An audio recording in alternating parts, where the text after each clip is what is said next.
Welcome to the Sketchbook session. My name is Zach. Thanks for tuning in. Today I'm going to be working on some cute little elemental sprites and whatnot. Usually I record this during the session. I'm actually recording the audio for this after the fact this time. There's a bunch of weird circumstances that kind of led to that, not least of them being that I was spending some time on the phone with some good friends while I was recording these sessions, and so the audio has to be done later. But that's just how it goes sometimes. So I hope that you will enjoy what I'm putting together, and I hope that you can work on a drawing or a painting of your own whilst this is going on in the background. So thank you, and I hope you enjoy.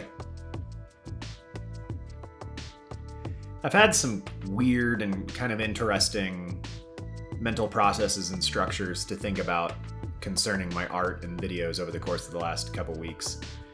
I have a tendency to focus on one thing, perhaps a little bit too heavily. And I found that for my artwork in the past several months, as I've continued to make videos and sketchbook sessions and try not to let YouTube take over my life and my brain, and I found that I've been focusing my artwork primarily on what can be done for a video, as opposed to my own artistic growth, or really even looking at and thinking about and analyzing what I want out of my artwork. And I don't know if you guys struggle with this. I find that I frequently do. I have a tendency to just hyper-focus, hyper-fixate on whatever the thing is that I'm working on in that moment. And so I took a look a couple days back and really I went on my whiteboard and I wrote out, well, what do I want? Like, what do I want out of art? What's the goal? If I, really sit down and think about it, what am I looking for? And I came up with a couple things. And I would encourage you guys to do the same. I think it's really beneficial to have a concrete understanding of what your goal is artistically. Art can be one of these things that doesn't need or require a complicated goal. A lot of us do it for therapeutic reasons, because it's fun, because we always did it, because it allows us to detach. And I have pieces of that as well. But for me, as I was looking at this, I went, well, my desire is to create creatures, to create characters, environments, robots. And then from a traditional standpoint and referring to just a specific medium, I want to get much more consistent in how my oil paintings turn out. I have a tendency to oil paint vigorously for a couple weeks, and then I stop, and when I get back in, or even when I'm in the thick of it, I don't feel like my pieces are very consistent. So those are kind of my goals, my big, large-scale overarching goals. I want to design creatures and characters, environments, robots from imagination. We'll come back to that. And I want to be more consistent with my oils. And so I started looking at those individual things and going, well, how do I do those things? How do I get better at those things specifically? If my desire is to draw creatures from imagination, I think logically there's two paths I can go down there. I can either sit there and go, okay, well, I just need to continually practice drawing creatures from imagination, and that's how I hone that skill, or I draw a lot of creatures from reference. And this isn't particular to creatures, and it's not particular to you if you are listening and you don't want to draw creatures, whatever it is. Creatures is just going to be the analog for now. But if my desire is to learn how to draw creatures and create them and fabricate them from my mind, there's a couple things that I'm going to need. And I'm going to need the ability to understand the three-dimensionality of things. You can see that in some of the sketches that are happening in the back here. These are relaxing sketches. As I work on these little sprites, these little elemental creatures, a lot of that's working with and playing with three-dimensional forms, shading these amorphous shapes. And so that's one of the first skills. I need to understand how the things function in three-dimensional space, how light interacts with the surfaces. And I also need to understand materials, but that's a little bit less important right off the bat. I could have a dragon that's beautifully constructed and not know how to do scales, and it will still look okay. It'll still look okay. There will be something lacking about it, but it will still function. So I need to understand that. And that is going to be done by practice, by looking at the world around me. And then I'm going to have to take that into references. I'm going to have to look at, again, let's say I want to make a dragon. Well, I'm going to either have to look at drawings and paintings that people have made of dragons, or I'm going to need to go look at the real world analogs for those, which is going to be dinosaurs, and it's going to be reptiles and birds. And I'm going to have to analyze those. I'm going to have to look at them. I'm going to have to draw them, copy them, reference them, and work from them to try to understand how they function. But if I stick just to that reference material, if I'm only working from those references, I'm not really going to get better at drawing from imagination. And so I actually have a video on learning how to draw birds that's going to be coming out in the future, and it's really focusing on this aspect. Draw the thing from reference for a while, and then attempt to draw it from your mind, from your imagination, and alter little components. And so if I'm trying to draw these dragons, I'm going to have to look at and draw some monitor lizards, a Komodo dragon, a tuatara, a crocodile, maybe some reconstructions of dinosaurs and how they function. I'm probably going to have to look at some skeletons to understand how the pelvis functions, how the legs function. On birds, they're really weird. I've been working on bird skeletons lately, and just the fact that the knee is almost entirely encased up inside the body, it's made it difficult. I've had to draw out the templates a lot of times. So you look at all those references to get those things, you draw from references, and then from there, you draw from imagination. And it's not going to be good at first. And this is part of the reason why it's really easy to go back to reference material and lean heavily on reference material. Because if you're anything like me, you can get more consistent results when you work from reference. And there's a little bit in the back of your mind that tells you, well, you still need the reference, so you don't have it yet. But that's false. That's silly. You can always use references, even if you can draw very much from your imagination. You've gotten really proficient with that. You can always go back and grab a reference for something you don't have. So just get rid of that. Throw that out. So you work from references. And then from references, you try to draw from your imagination. You accept that drawing probably isn't going to look real good. You do a couple of those. And then you take a look at the things that worked and the things that didn't work. And you go back to that reference material. So in this case, I would be drawing the dragon. I would attempt to do it, and I would realize really quickly that the forearms and the hind legs are very different in how they function. Just like if we were to get out on the ground and crawl around and pretend like we were a dragon. They function differently. So now I know that from my failed sketch, if you want to call it that. And I'm going to go back and look at some references and try to figure out, well, how does a crocodilian's legs work? How do we think T-Rex's legs work?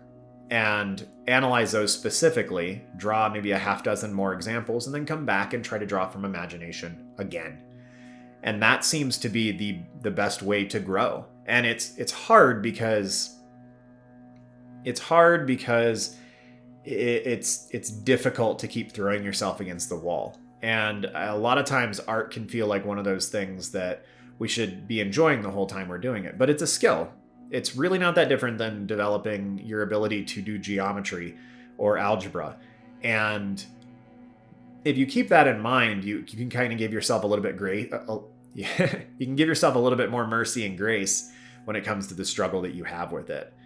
I have had several conversations in the last couple months where I've explained to my wife that I'm really exhausted and tired because I did a bunch of art today and I studied. And that didn't make sense to her at first. And the more I explained it, it was like, when I'm really sitting down and trying to understand why the human body functions this way, why a bird skeleton functions this way, what color this needs to be because it's the seventh layer of something going back in space and the yellows are getting ripped out of it due to environmental, is environmental perspective? No, but it's the fact that your yellows get ripped out as you get objects further away from you. The word's eluding me right now. So all of that requires a lot of brain power, and it can be exhausting to do time and time and time and time again, like it is when you're learning a new skill. Because for me, I'm pretty proficient at copying things. I'm pretty proficient at working from reference. I'm pretty decent when it comes to pen and ink, and I'm consistent sometimes when it comes to oil paints. But the ability to draw from imagination is not a skill I've developed yet. And so it requires a lot of work, and it requires a lot of exhausting mental fatiguing effort. And that can sometimes be a little strange to people that don't work on anything artistically, to understand and wrap their head around the fact that there are some exhausting components of learning a new artistic skill. But Those are the kind of things that I've been thinking about recently, things that I want to work on. I want to learn how to draw creatures from my imagination. I've got all these stories I want to tell, and I'm going to need the skills to do that. And I don't know how long it's going to take to develop those skills. What I've been doing recently is looking up artists and working from their work a little bit, copying, a page worth of faces or character designs. And then from there, I will go and I will try to attempt to make my own version of those things. And I've had some success with that. I've been able to get consistent characters, consistent faces. As I've been studying the birds, I've been able to get birds that look like birds. I'm still struggling with the legs and the tail feathers a little bit, but I've been able to get the body structures and things relatively quickly. I would imagine that if I can be dedicated, if I can stick to this, if I can do this for, probably 10 hours a week, 15 hours a week, that in 6 months' time, I think I will have made some really substantial progress. And we'll see. The sketches that you're watching happen and take place on here are not anything profound, but they are things that I couldn't do a couple years back, because I now have a much better understanding of the three-dimensionality of what I'm trying to do. There's a lot of awesome creators on here that I've gleaned things from. I've done a lot of personal studying. I've taken some classes with Marshall Vandruff. I've spent way too much time listening to Steven Zapata. I even bought one of his courses. I haven't taken it yet, but I will at some point. He's a lovely human being. So I have seen progress. I'm just also way too hard on myself and feel like any quantity of progress I've made has not been nearly enough. But that might just be part of my personality. That might also just be the curse of being an artist, is that we have a tendency to be far, far too hard on ourselves when it comes to things. I also find that without thinking about it, without being conscious about what I want to do artistically and where I want to put my time, that I gravitate back towards things that are comfortable. And there's not an innate problem there, but there's not a lot of progress or growth that happens when you return to something that's comfortable for you. Now, it's productive and it can be really good for your soul to do things that are comfortable. And for me, a lot of times that's drawing with pen and ink. It's drawing with no reference and not really making any progress there. But that kind of drawing is soothing.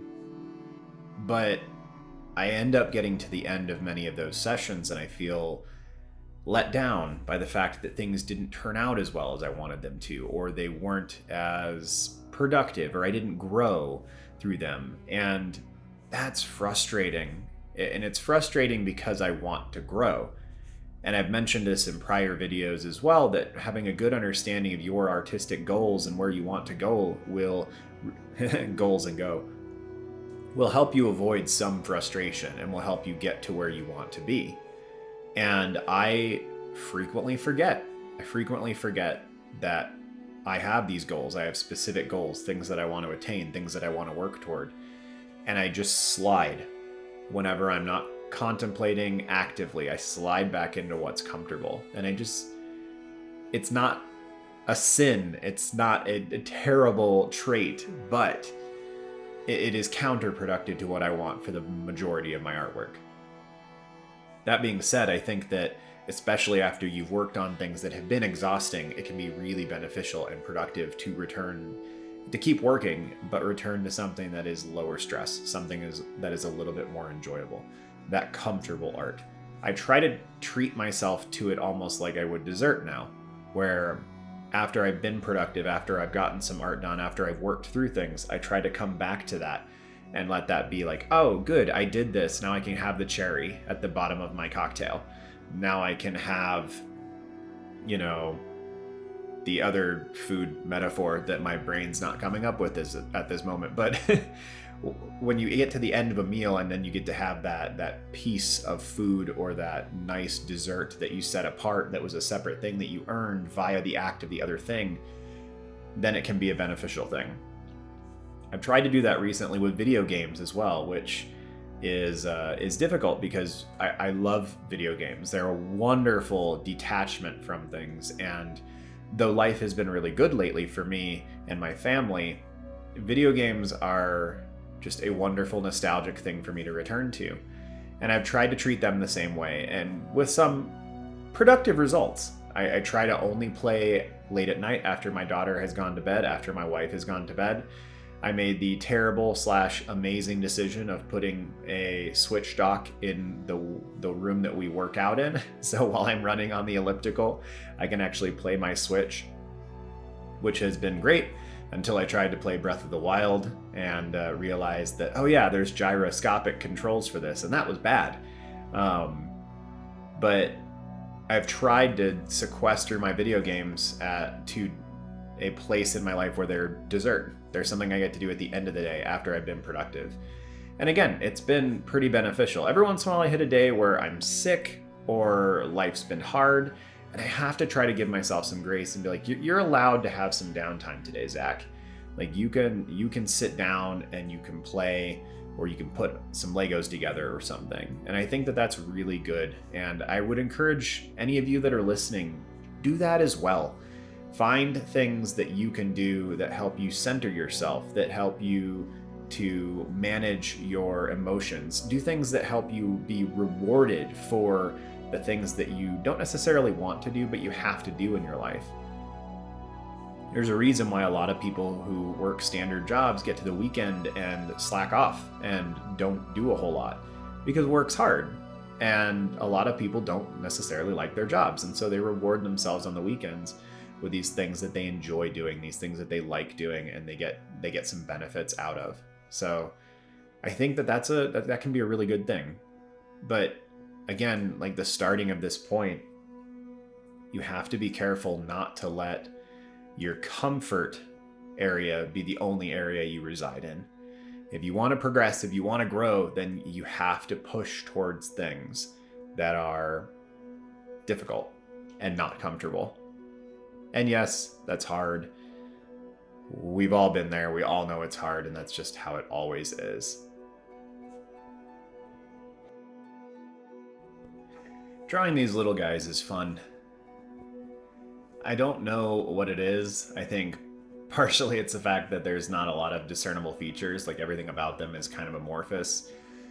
But they also allow me to try out things that would be potentially a little riskier if I was to sit down and do them on a larger scale. In this session, I think I did 4 or 5, depending on if like the one that I worked on second has 3 components, depending on how you break them down. I did a bunch of these. Generally, by the time I finish one, I already have started formulating an idea about what I want to do on the second one, or just the next one. And they're fun to play with because they're kind of hard to mess up. They also are just playing with shapes and colors. I often use the complementary colors to kind of mess with things. I get a chance to bring in bright colors on the edge work, and they're enjoyable for me to do. I hope that as I continue to work on them, I'll transition and start being able to and feel comfortable transitioning to much more complicated things. I think of these little critters in terms of they're like the base of an element. These ones are all water influenced. And so if this is like a primordial water elemental, then what could come from that? What would be the next elevated form? Let's think of these ones as being the infants. These are the babies. Well, then a larger one might just be a larger coalescence of water. It could be ice, but I think in my mythos, I tend to think of ice as being a separate but evolved component of water. So the primordial elements, you have water, fire, earth, and wind, and then each of those kind of have forms that extend out of them. Earth becomes stone or metal, depending on how you go with it. Water becomes ice. You've got fire, which has its solid liquid form, magma and lava. And then you've got wind, which is usually pretty difficult to play with when you start contemplating where it would go. But I usually go to electricity, and that kind of becomes the next one there. So they're each then a second tier. It doesn't make them more powerful necessarily, but they are an evolution of these earlier forms. So you would have an adult or an ancient water elemental, and that would be separate from an ice elemental. You wouldn't necessarily just have, well, as water gets more profound and older, it becomes an ice elemental. No, they would be 2 different tracks. It might mean that there are no infantile ice elementals, that they all start as water and then they can turn into an ice elemental as time goes and time allows for them to do so. I haven't quite fleshed that out in my brain yet. But I kind of think of these guys as being the infantile versions, and they're all slightly different because I think it would be boring to have all of them be the same. All human babies, all animal babies don't all look the same. We change and we evolve and we are just different from one another. And especially in an elemental case where you've got a creature kind of that is basically representative of an amorphous substance, it means to me that they would be more different from one to the other than humans are from one to the other. We often are different sizes, different lengths, different body compositions, different levels of hair, and different colors when we're born. But these things could be totally different shapes. You know, the first one that I did, the one on the left, has a single eye, and then the next one has a single eye on its main body and two floating other apparition components. So they can differ dramatically from one to the other. And I think as they grow larger, they would just simply become larger. Some would start flying, some would have additional appendages to walk, some would float. And then they could eventually take on more human features if they get old enough, ancient enough to interact with humans and to have this further coalescence of form. And so the elementals kind of progress down that train of thought. I haven't messed with the other ones nearly as much in this format, but I'm sure I'll get to them at some point. That there's a counterpoint to this. The elementals are, soul bound to a physical element, and then from that they grow. But there's another that is spirit that is unbound, and spirit that becomes bound to concept. And so you get these weird skeletal forms and things that are based on the hopes, the dreams, the fears of humanity and of mortal people. And so you get these this totally different race of creatures and beings that comes out that way. The elementals are more simple, more easy to wrap your head around.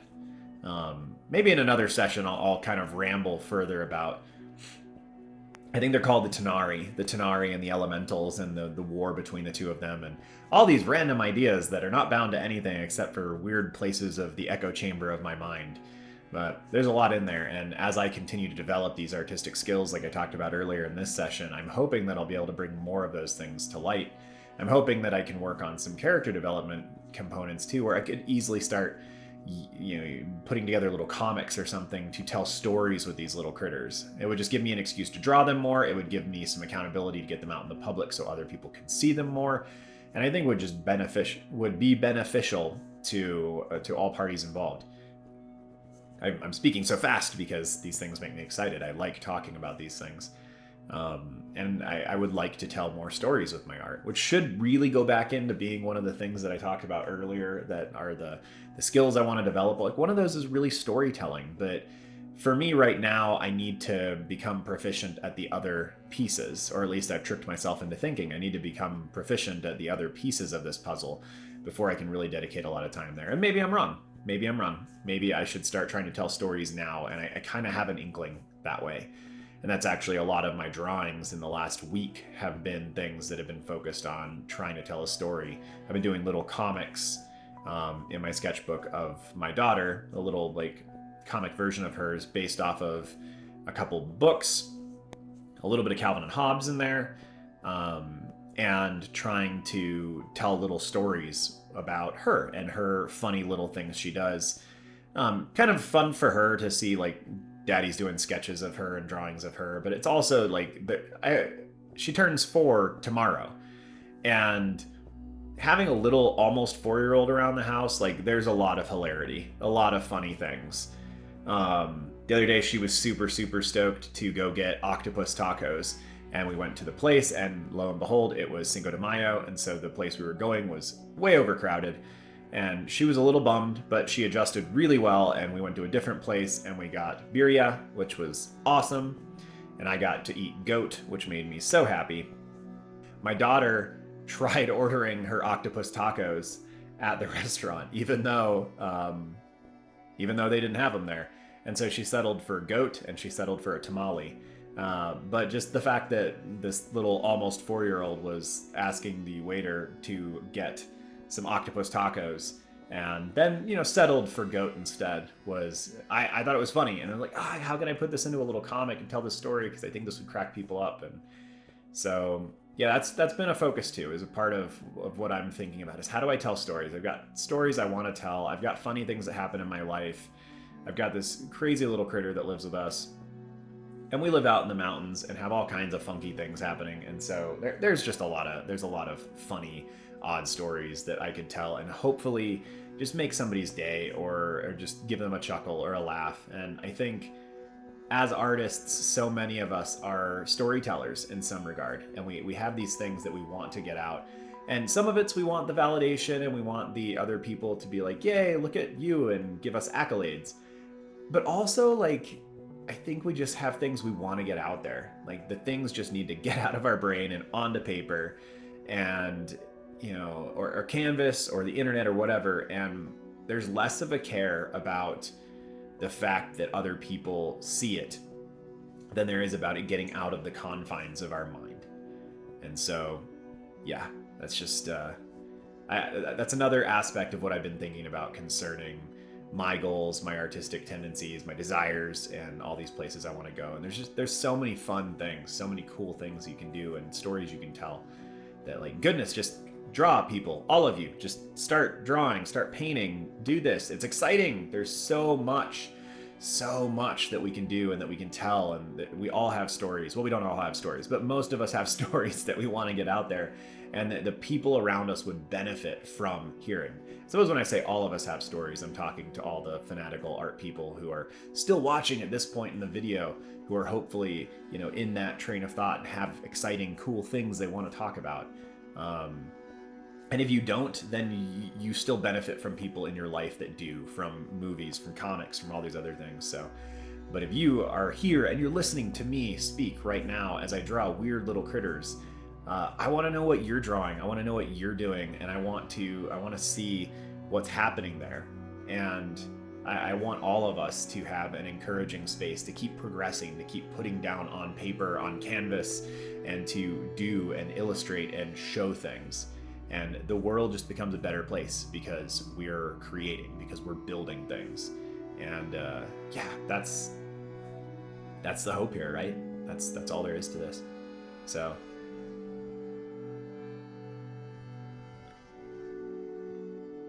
well, thank you so much for tuning in. If you enjoyed the video, please like and consider subscribing. It helps out tremendously. And I hope that you were able to glean some weird oddities about how I process and what I do. And mostly I hope that you were able to work alongside, you were able to be encouraged, and you got something done today as well.